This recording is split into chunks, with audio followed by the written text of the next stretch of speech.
Good morning everyone, কেমন আছেন সবাই? আশা করি ভালো আছেন।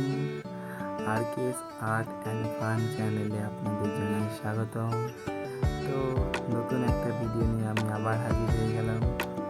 প্রত্যেক দিনের মতো আজকে সকালে স্নান করে পুজো ঘরে গিয়ে গুরু জপ করে দেবো।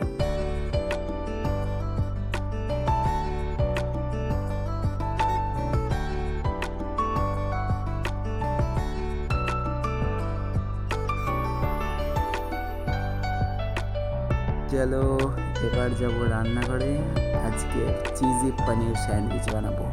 তো জন্য মা শসা কুচি, লঙ্কা, টমেটো কুচি ও গাজর কুচি রেখেছে, আর হালকা করে ক্যাপসিকামটা ও পনিরটা সতে করে ভেজে নিয়েছি। তো একটা বাউল নেব এবং তাতে সমস্ত কুচানো সবজিগুলো দিয়ে দেবো এক এক করে।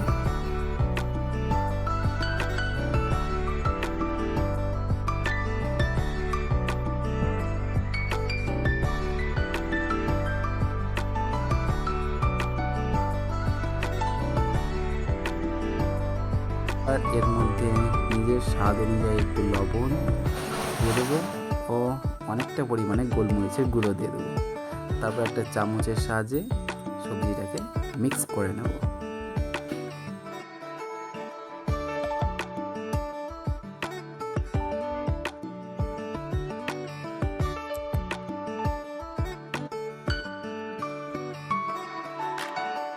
তো এর মধ্যে দিয়ে দেবো 1 চামচ বারবিকিউ মেয়োনিজ ও অনেকটা পরিমাণে হোয়াইট মেয়োনিজ, যতটা আপনি ভালোবাসেন ততটা দিয়ে দেবো।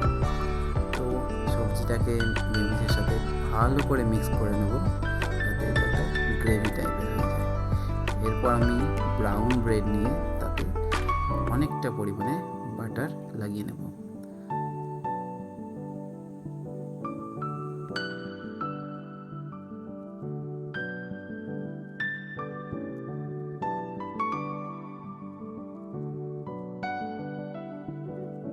এরপর একটা ব্রেডের ওপরে মেয়োনিজ মাখানো সবজিটা সুন্দর করে দিয়ে দেবো। আপনি যতটা সবজি পছন্দ করেন ততটা আপনার মতো দিয়ে দেবেন।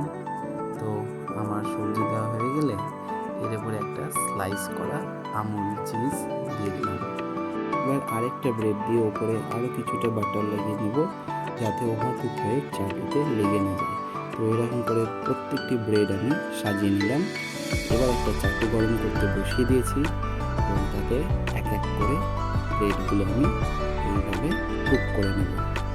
এক সাইড হালকা ব্রাউন কুক হয়ে গেলে তো আরেক সাইড উল্টে নিয়ে হালকা করে পেস্ট করে নেব।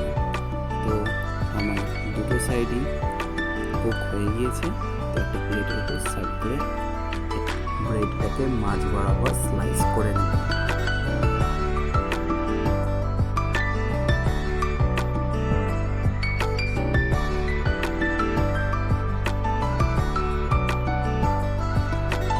চলুন এবার এটাকে টেস্ট করে দেখি কিরকম হয়েছে।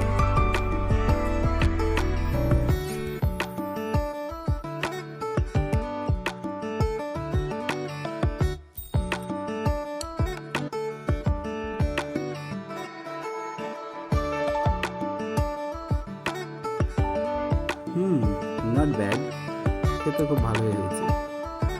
তো আপনারাও বাড়িতে ট্রাই করবেন এরকম চিজি পনির স্যান্ডউইচ। আমাকে কমেন্ট করে জানাবেন কীরকম হয়েছে খেতে। তো চলুন আমি বেরিয়ে পড়লাম কাজে। আপনারা সকলে ভালো থাকবেন, সুস্থ থাকবেন। আর আমার ভিডিওটা যদি ভালো লাগে তো লাইক, কমেন্ট, শেয়ার করে দেবেন। আর হ্যাঁ, ফলো ও সাবস্ক্রাইব করতে ভুলবেন না যেন।